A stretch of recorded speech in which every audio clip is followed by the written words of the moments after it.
Gimana caranya sales door to door, sales lapangan, sales di pinggir jalan bisa bikin produknya lebih laris, lebih disukai orang, lebih mudah dibeli orang lain. Good. Ini ada satu konsep bagus banget, namanya break the pattern. Break the pattern adalah sebuah konsep di mana, misalnya, orang kalau mikir sales biasanya adalah sales orang-orang yang apa? Yang jualan. Sekarang dulu banget ketika orang mulai ketok pintu rumah orang kemudian jual sesuatu itu dibukain disuruh masuk.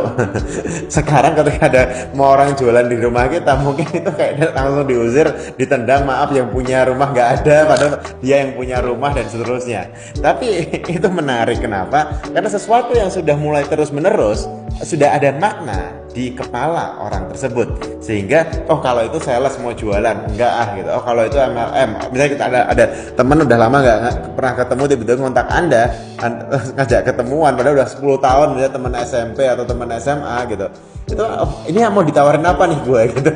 Karena ada satu masa mungkin teman-teman ngalamin dimana kalau udah teman lama banget nggak pernah kontak ngajak ketemuan, saat waktu ketemu di prospek untuk join MLM. Dulu tuh biasanya gitu. Apakah MLM jelek? Tidak, tapi karena polanya berulang sehingga orang udah bisa nebak bahwa polanya seperti itu.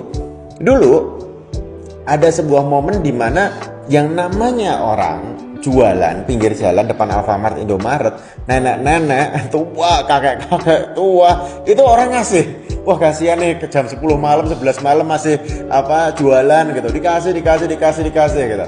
Tapi ketika udah jalan bertahun-tahun, sekarang makin banyak orang yang nggak peduli.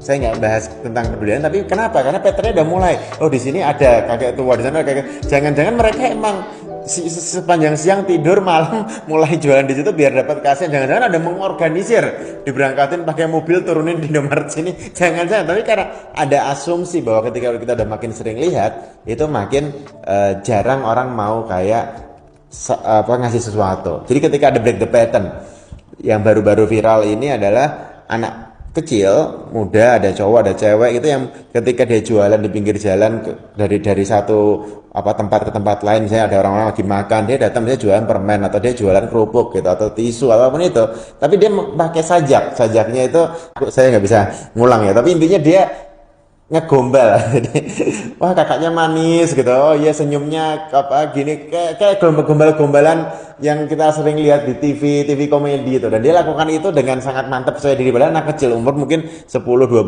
tahun, dan itu bikin satu gar itu dia dapat duit banyak dari situ. Saya nggak tahu bisa bertahan sampai kapan, tapi mungkin sekarang masih jalan. Atau di Jogja waktu itu booming di perempatan pakai yang namanya angklung tradisional.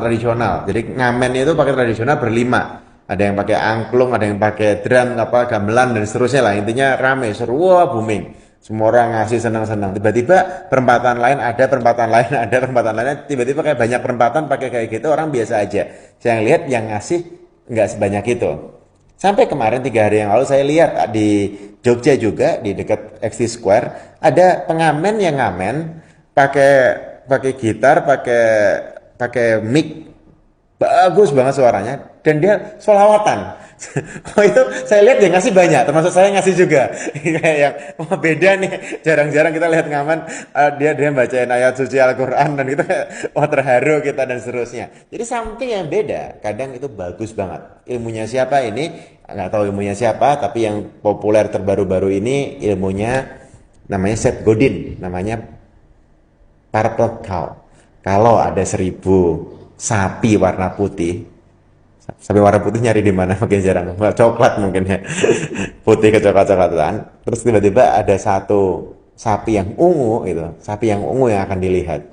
Jadi kalau Anda mungkin bingung produk Anda bisa lebih baik apa, atau lebih cepat, lebih murah, atau lebih berkualitas, bingung cari bedanya apa gitu aja dah. Satu perbedaan itu mungkin akan membuat Anda lebih dikenal oleh customer Anda, dan bisa jadi itu menyentuh hati mereka karena Anda terlihat beda dibandingkan yang lain. Contoh lagi, kalau dulu mobil-mobil itu semua kotak-kotak, Toyota Kijang tahun 80-an dan seterusnya itu dianggap keren banget saat tahun 80-an. Terus tahun 2000-an semuanya tiba-tiba yang melengkung gitu kan, dibilang keren. Tapi karena semuanya sekarang banyak yang melengkung, sekarang ketika Ioniq 5 Hyundai ngeluarin yang kotak lagi, dan beberapa mobil apa Futuritis malah kotak-kotak lagi, itu jadi keren lagi. Karena apa? Karena beda aja. Di Jogja SMP itu cutbre, oh semua cutbre gitu. Tapi dibawa ke Bandung ternyata udah nggak ada yang pakai cutbre, ternyata pakainya yang skinny jeans. Tapi faktornya kenapa? Apapun yang awalnya adalah baru, ketika nanti udah jadi semua terbiasa akan muncul baru lagi, disebut inovator lagi. Jadi intinya cari perbedaan produk Anda yang bisa membuat Anda berkesan, dikenal di hati pelanggan Anda. Thank you.